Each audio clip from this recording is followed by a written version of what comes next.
English conversation and practice. Teacher and student discuss writing a paragraph. Good morning. Today we're going to talk about how to write a paragraph. Do you know what a paragraph is? Good morning. Yes, a paragraph is a group of sentences about the same topic. That's right.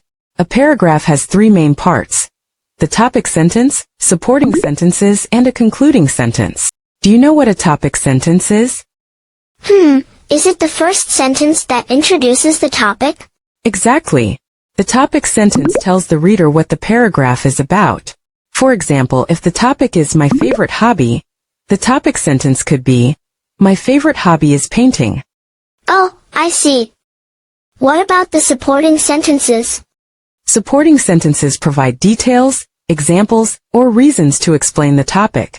For painting, supporting sentences might talk about why you enjoy it when you started or what tools you use. So, the supporting sentences give more information about the topic sentence? That's correct. Now, the last part is the concluding sentence. Can you guess what that does? Does it finish the paragraph? Exactly. The concluding sentence wraps up the paragraph and often restates the main idea in a new way. For example, painting helps me relax and express myself creatively. Oh, I get it now. So, a paragraph is like a mini-story with a beginning, middle, and end. That's a great way to think about it. Would you like to try writing a paragraph now? Sure. Can I write about my favorite food? Of course. Start with your topic sentence, then add 2 to 3 supporting sentences, and finish with a concluding sentence. Okay, I'll try. My favorite food is pizza. I love the cheesy topping and the crispy crust. I enjoy trying different flavors, like pepperoni or veggie. Eating pizza with my family makes me happy. That's a fantastic paragraph. You've included all the parts. Well done. Thank you. Writing paragraphs is fun. It really is. Keep practicing and you'll get even better. Here's a detailed conversation between a student and a teacher, discussing ways to improve English vocabulary quickly. Teacher: Good afternoon, Alex. How's your day going?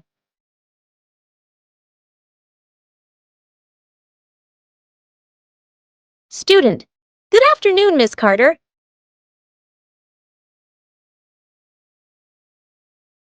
My day's been fine, thank you. I was hoping you could help me with something.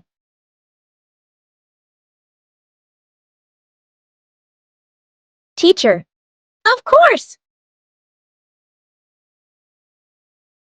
What do you need help with? Student: I want to improve my English vocabulary quickly. I feel like I don't know enough words, and it's holding me back when I speak or write. Teacher: That's a great goal, Alex. Expanding your vocabulary will definitely help with your overall English skills.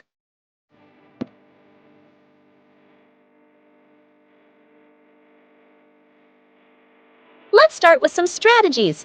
Have you tried learning new words every day? Student: I've tried, but I forget them quickly. Teacher: That's a common problem. One way to fix that is to learn words in context. Instead of just memorizing lists, try to see how the words are used in sentences or stories. Student: That makes sense. Should I write the words down? Teacher: Absolutely. Keep a vocabulary notebook. Write the word, its meaning, an example sentence, and even draw a small picture if it helps you remember.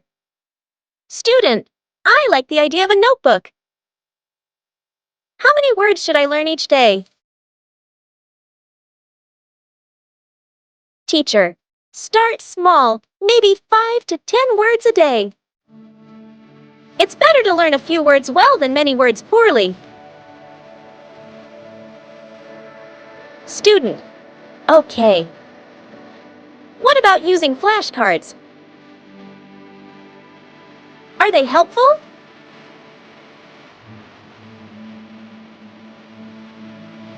Teacher, flashcards are fantastic.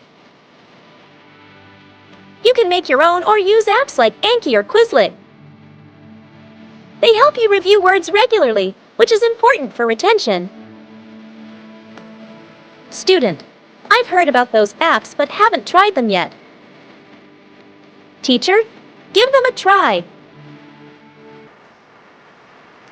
They even have spaced repetition systems, which show you words you're about to forget.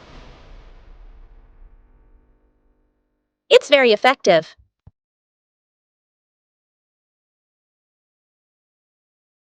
Student, should I read books to improve my vocabulary? Teacher, yes, reading is one of the best ways to learn new words naturally. Choose books or articles that are slightly above your current level so you can challenge yourself without getting frustrated. Student, what if I don't understand some words while reading?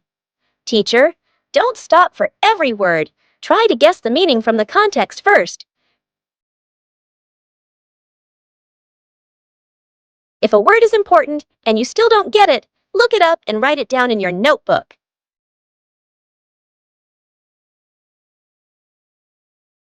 Student, that's a good idea.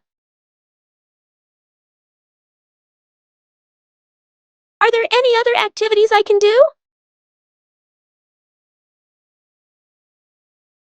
Teacher, sure, try word games like crosswords, Scrabble, or word search puzzles. Watching English shows with subtitles can also introduce you to new vocabulary. Student, I like watching English shows. Should I focus on the subtitles?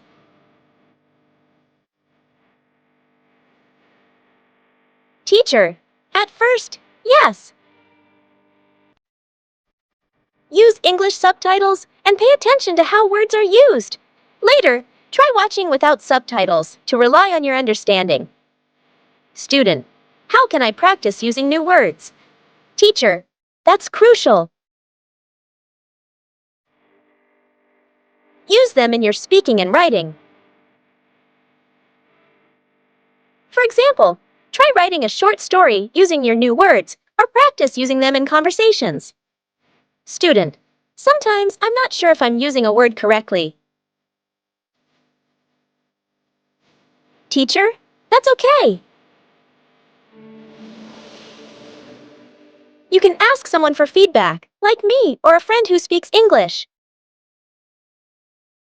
Also, many online dictionaries provide example sentences. Student, what about word roots or prefixes? Teacher, excellent point. Learning common roots, prefixes, and suffixes can help you guess the meanings of new words. For example, un means not, so unhappy means not happy. Student, that seems useful. Are there any other tips for learning vocabulary fast? Teacher, yes. Try to associate new words with something familiar. For instance, connect the word to a personal experience, a picture, or even a rhyme.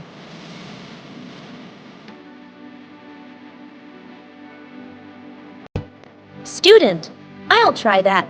How often should I review my vocabulary? Teacher, review daily at first, then space it out as you remember the words.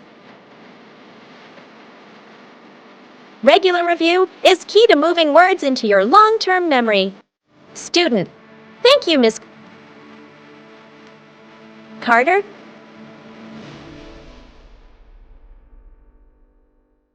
These tips are really helpful. Teacher, you're welcome, Alex.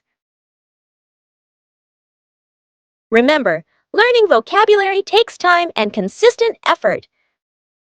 Don't rush it, but stay committed. Student, I will. Thanks again for your guidance. Teacher, anytime. Keep up the great work, and let me know how it goes.